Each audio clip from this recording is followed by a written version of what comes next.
was sport a couple of weeks ago. Streamlined for this country, so it's hardly surprising that the Aussie Phil Crump has won it for the last 2 years. The Americans are also quite adept at it. Here now is the 8-man final. The commentators are Michael Lee and Dave Lanning. So let's look at the front line. Remember, these are the 4 scorers who were not in the top grouping, so they are the second 4 highest scorers. On the inside, John Cook in red. He finished with 8 points. Then next to him in blue, we have Billy Sanders. He finished on 7. John Louis in white in grid 3 at the front. He finished on 8, and so too did Preben Eriksen. Dark horse, this lad, on the outside in yellow and black. Now looking back onto the back grid, remember all these riders gained an extra 2 points for being so handicapped.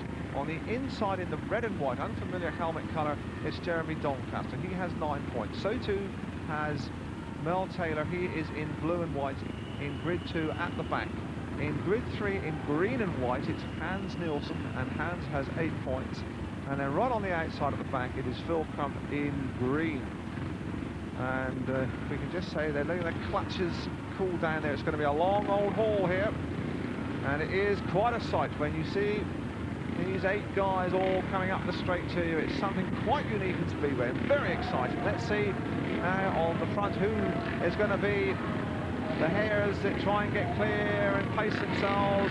The tension rises. Here we go. The 16-lap marathon final, and off they go, and who will show? And it looks like Tiger Louis is away. Louis is away at the back.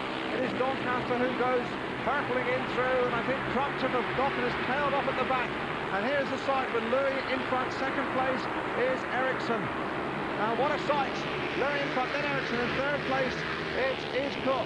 Then we have Sanders, and down they have gone, and it looks like Eriksen is the man who went, and so too it's Louis, and that was a nasty moment. And Cook is down as well, and this is the danger, of course, with this kind of Speedway. Let's have a look at it again. A really horrendous accident here in the final. You can see John Louis going through our picture as we pick them through, and we go back onto the leading pack. Michael will pick up with Louis in all kinds of trouble. John's gone there. They take us through this. Yeah, you can see Doncaster has nowhere to go. He goes right over the top of Louis there, and really nasty fall indeed, and very lucky to get up from that one.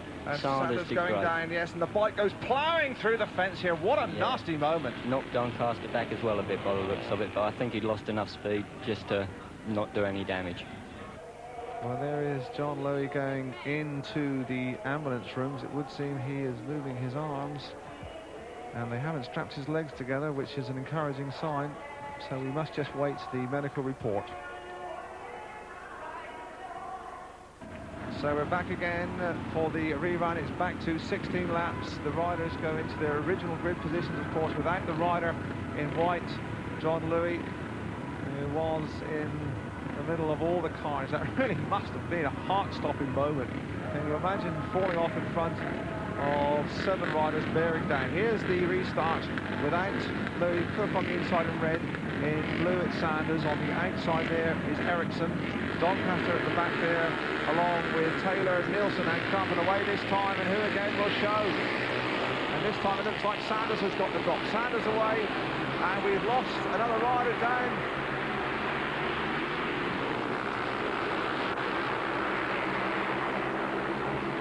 Looks like Doncaster has gone there all over the place here. The track is down, the fence is down, the light must come on, the race is continuing. We have got Mel Taylor out, and the light must come on. Well, Doncaster and Mel Taylor were the ones to go that time, and it must be said the referee was a dreadfully long time stopping it, because we'd lost, what, 10 yards of fence. Well, let's have a look at the incident again, and we'll watch for Jeremy Doncaster on the inside on the back grid. Michael. See, Doncaster comes up on the inside here, and I think he just threw it into the corner a little too hard and turned round completely. As you can see, he's going there. Mel Taylor was very lucky indeed. He actually tangled with Doncaster there, and he's going straight on towards the fence, but luckily stayed out of trouble. But Doncaster's out of this one. And the fence gets another tasing. And so for the third time of asking, the 16-lap final with now just 3 riders on the front grid, 3 on the back. They're dropping in a way that only Agatha Christie would acknowledge. Without Louis, without Doncaster now. And up to the corner. And this time it is John Cook who is in front. Sanders is second, in third place it is Eriksen.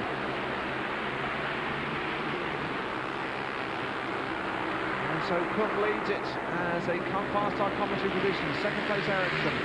Green and white. That's Nielsen has moved in front of the back markers with Crump, and then it is Taylor at the back. So we've safely got around the first 2 laps where all the trouble has been. It is still Cook in front, then Eriksen. Sanders. Crump making his move up through the back of the field. He is right on the back wheel of Hans Nielsen. And Taylor has rather been dropped off at this stage. Over 16 laps, a long way to go. Still Cook in front. And we look at the towards the back of Crump and Nielsen, the 2 favourites perhaps, are still a long way back, lying now 4th and 5th. There is the leading group. There are the 2 back markers moving up. Still some time to move and some way to go. And the pace will begin to tell, the wrists will start to ache, the machines will start to get hot. It's a time when the real men come to the fore, and Cook, who stayed out of the carnage on the first 2 attempts to run this final. And Crump has switched to the outside and can't get through, and now Cook is getting clear. Coming into lap number 6, 10 to go, remember, still a long way.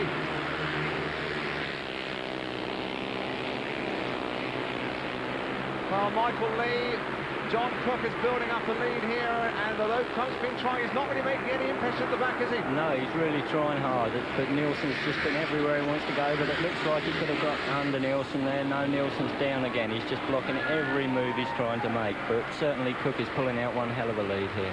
Yes, well, John Cook, this Californian resident with the Witches.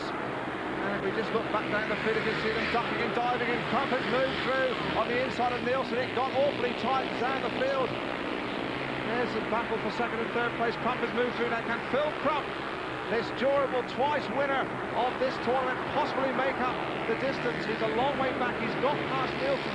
They're into lap 9, and Crump has moved up into third place. The battle is really at the back.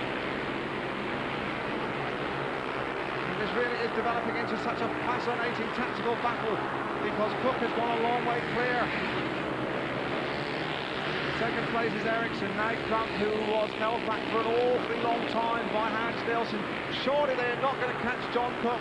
He's, what, 50 lengths clear. This is lap 11. They're past the 9-lap cut mark. And settling down. And Crump seems to be tiring, and Cook is growing in strength. Sanders has pulled out. It's getting a bit dusty out there. The machines must be feeling the distance as Cook moves on steadily, pulling away. And Crump having trouble getting past Eriksen now, and he really has been held up in the traffic, and that's been the opportunity this man John Cook has been looking for. Coming into lap 13, let's hope that's not an unlucky one for him, or indeed this race. And Crump has moved up into second place. He's got 3 laps. Can he possibly make up the distance?